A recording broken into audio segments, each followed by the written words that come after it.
এই যে কড়াই চড়িয়ে দেওয়া হয়েছে, এখন আমরা ট্যাংরা মাছ ভাজবো। আজকের রেসিপি ট্যাংরা মাছ দিয়ে বেগুন আলুর ঝোল। কড়াইটা গরম হয়ে গেলে তেল দিয়ে দিব।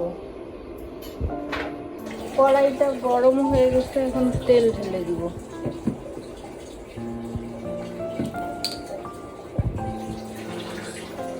মাছটাকে ভাজার জন্য তেলটা হালকা একটু গরম হতে থাক।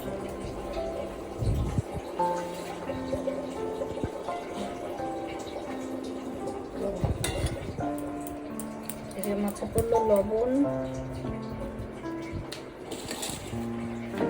মাছে পড়েছে লবণ, হলুদ,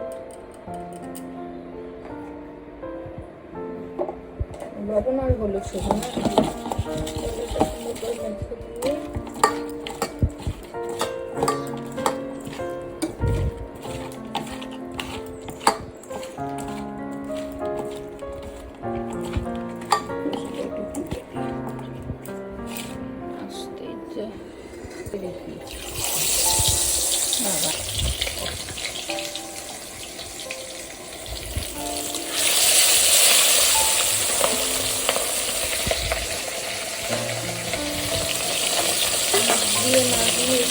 দিয়ে দিলাম যেন মাছের মধ্যে তেল ছিটে না পড়ে। অল্প অল্প করে ভাজবো।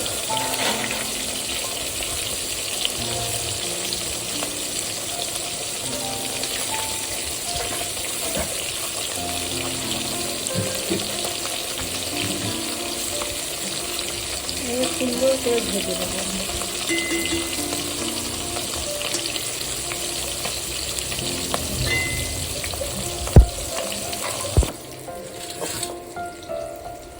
এই যে মাছগুলো হয়ে গেছে, এখন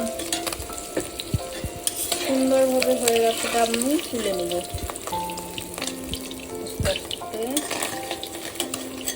জালটা একটু কমিয়ে দিই। মাছগুলো তো আবার ডিমও আছে না।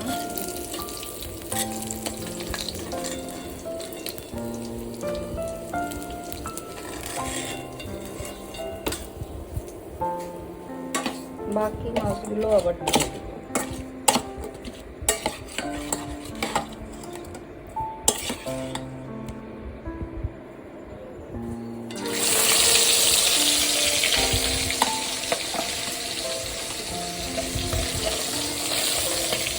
এবার সব মাছগুলো দিয়ে দেব।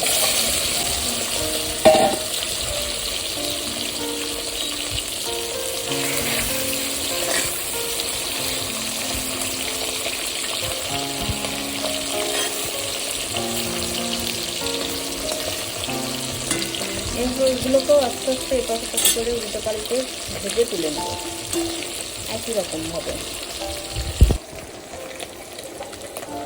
যেগুলো মাছ হয়ে যাচ্ছে, পরের মাছগুলো ওগুলো সব নামিয়ে নেব।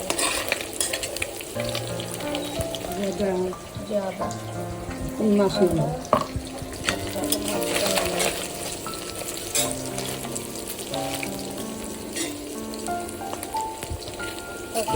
সব নামিয়ে নিলাম।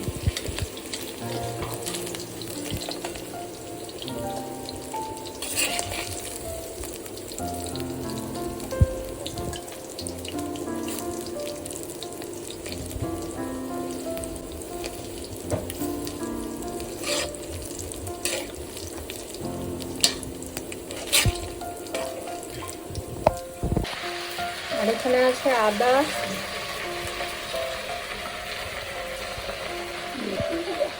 মরিচের গুঁড়া, হলুদ, লবণ। এটা তো একটু জল ধরে, তাই না?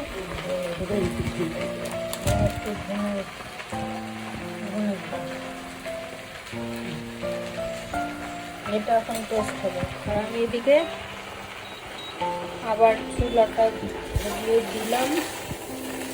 দিয়ে এবার আলুটা একটু হালকা ভেজে নেব। আলুগুলোকে দিয়ে দিলাম, হালকা করে একটু ভেজে নেব।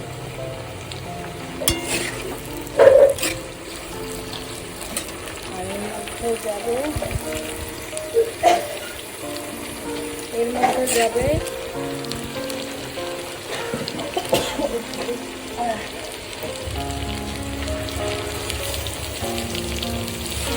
হলুদ হবে,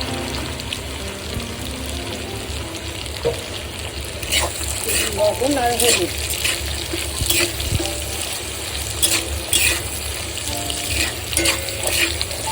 লবণ হলুদ দিয়ে ভালো করে নাড়াচাড়া করবো। আলুগুলো একটু ঢেকে দিয়েছিলাম আমি, একটু উঠিয়ে দেখি।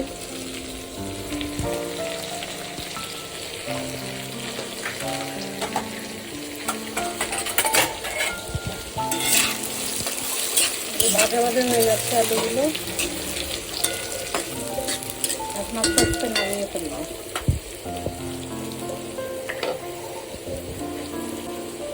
জালটা কমিয়ে দিলাম, আলুগুলো নামিয়ে ফেলি। এটা এক সাইডে নামিয়ে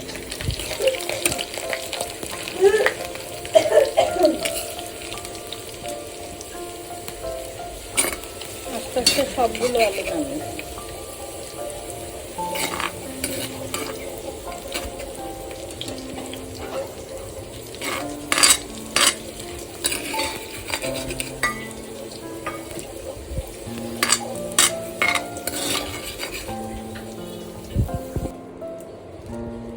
প্রথমে পড়বে তেজপাতা, শুকনো মরিচ, তারপর একটু সামান্য একটু যাবে জিরা,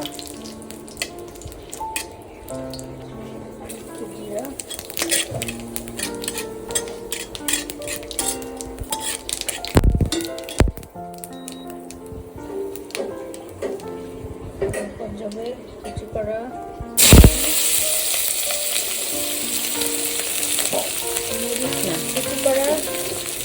পেঁয়াজ আর মরিচ, কাঁচা মরিচ।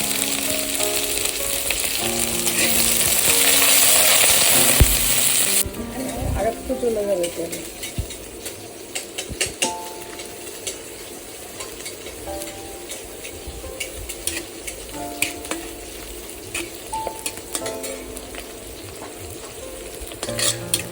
ভালো করে পেঁয়াজ মরিচগুলোকে ভেজে নিতে হবে। আর এই পেস্টটাতে পড়বে হচ্ছে একটু জিরার গুঁড়া। পেস্টটাতে সামান্য একটু জল দিয়ে আমরা সুন্দর করে পেস্ট করে নিয়েছি। এই পেস্টটা চলে যাবে এইখানে।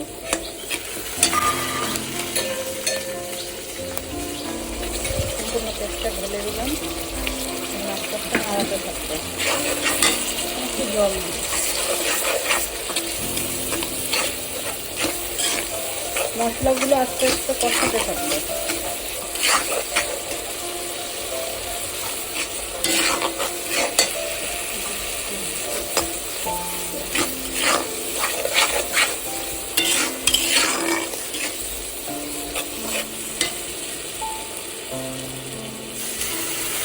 সামান্য জল দিয়ে দিলাম, বাটিটা ধুয়ে সামান্য জল।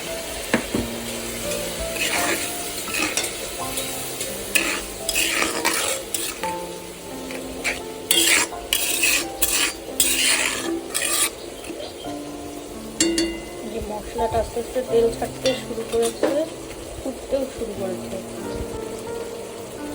এরপর দিয়ে দিব এই যে কেটে রাখা এই বেগুনগুলো।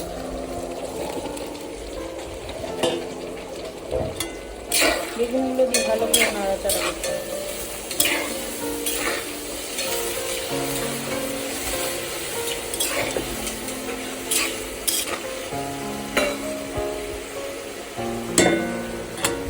মশলা যে একটু লেগেছিল, একটু সামান্য জল ছিল, ওটাও দিয়ে দিই।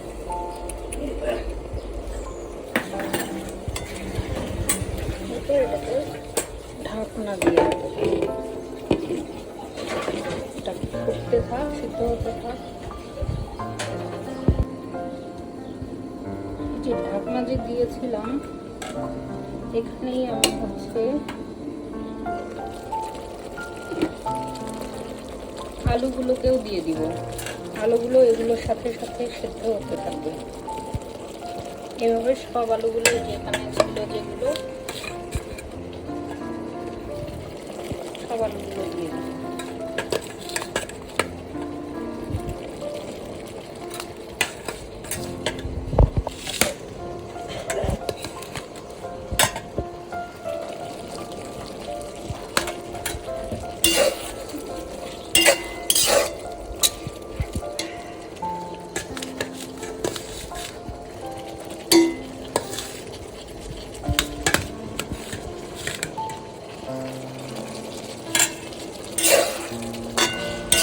আস্তে আস্তে এটা কষতে থাকবে, তারপর এটাকে আবার ঢেকে দিব। ঢাকনাটা তুলে উল্টে পাল্টে দেখে নেব। এই যে জলটা কমে গেছে, এখন এই যে আস্তে আস্তে উল্টে পাল্টাই নিবি। তরকারিগুলো উল্টে পাল্টে নিচ্ছি, জলটা শুকিয়ে এসেছে। এখন বাকি মাছটা দিয়ে দিব, দিয়ে আর একটু উল্টায় পাল্টায় এটাকে এরকম করে রাখবো। মাছের ভিতরে মশলাগুলো আস্তে আস্তে ঢোকে।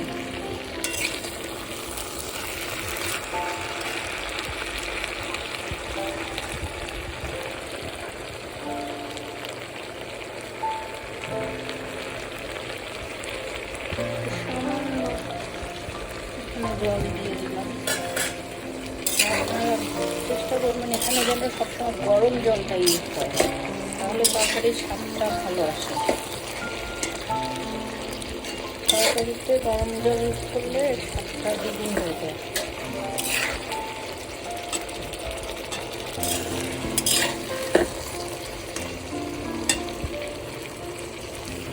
যে গরম জল করে রেখেছিলাম, এটা এমন হওয়ার কারণ হচ্ছে কড়াইটাতে একটু আগের তরকারি লেগেছিল, তাই সেই গরম জলটা একটু দিয়ে দিচ্ছি অল্প অল্প করে।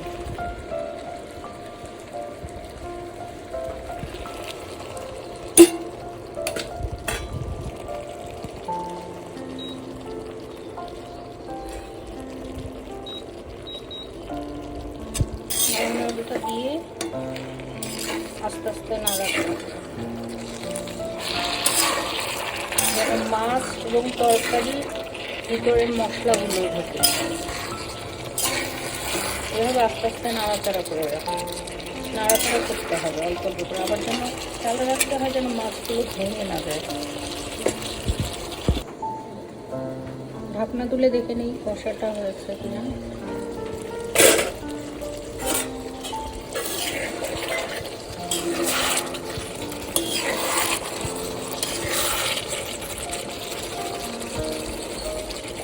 হয়ে গেছে, পরিমাণ মতোই গরম জল দিয়ে দিলাম, যতটুকু লাগবে ততটুকু।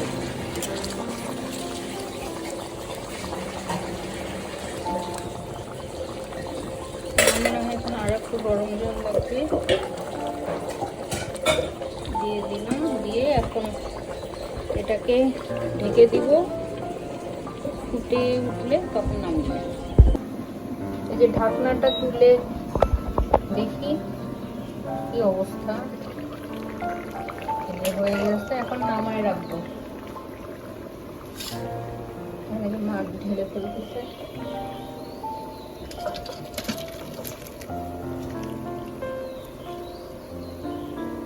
আমাদের তৈরি হলে ট্যাংরা, আলু, বেগুন দিয়ে ঝোল। এই হলো তরকারির ফাইনাল লুক।